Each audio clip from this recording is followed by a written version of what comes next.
One evening, as the sun was beginning to set, James was pulling a goods train along the main line. He was making excellent time, and the trucks were behaving well. He felt most proud of himself.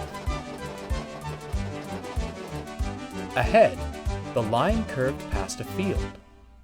James knew that field well. It was the same one where he'd crashed on his first day. "Oh, to be young and foolish," he chuckled. "You'd never catch me coming off the rails now. Trucks don't dare give me trouble." Of course, he'd spoken too soon. The trucks had overheard. "We've plenty of trouble to give," they chuckled, banging their buffers. "Smarten up back there," barked James, bumping them in return. That did the trick.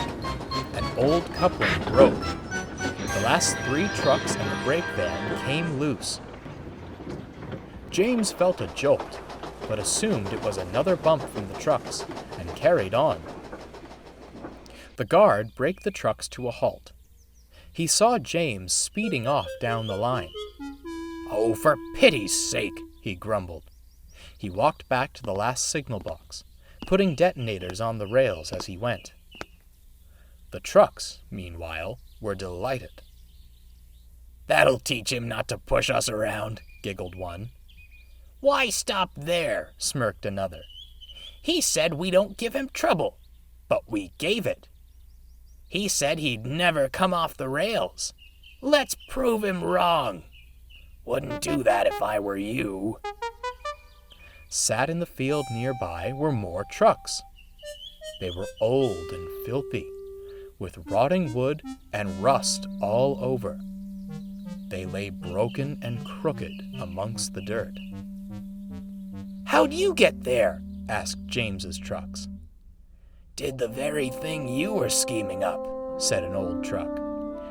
"That James was naive, let him think he had us under control, then struck. Poor fella's brake blocks caught fire, and we took care of the rest. Lovely crash it was," cackled an old truck, and the rest laughed hoarsely. "The cranes came," continued the first truck. "They took away our friends who were still on the rails, then rescued James. We were sure we'd be next." It paused dramatically. "Then the crane arms came to rest on the flatbeds, and an engine took them away. They weren't going to rescue us." But, stammered one of James's trucks, "we're indispensable. How could they not rescue you?" "Indispensable?" cried an old truck. "Listen, young'un, the workshops build hundreds of you in the time it takes to fix one steam engine. Why bother with us? Too much effort when they could just make a new truck and be done with it." "So, if we crash," stammered James's trucks, "we'll be—" "Just like us," wheezed an old truck. "I'll never feel rails under my wheels again.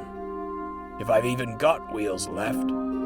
Been buried in earth so long, who knows if they're still there?" The old trucks laughed like hyenas. It sent chills through the frames of James's trucks. They were speechless.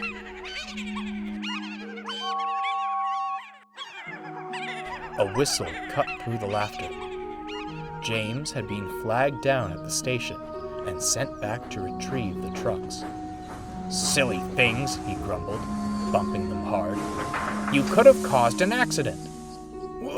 We're sorry, James," they quivered. James was quite taken aback. The guard fastened the coupling, and he puffed off without another word. His trucks looked back at the field and shuddered as they were pulled away. The old trucks fell silent, watching the train disappear on the horizon. They hoped the young ones heeded their words and wouldn't make the same mistake they had. Just then, A crow landed atop one of them. Heh, the truck chuckled wistfully. No good as a truck, and no good as a scarecrow either.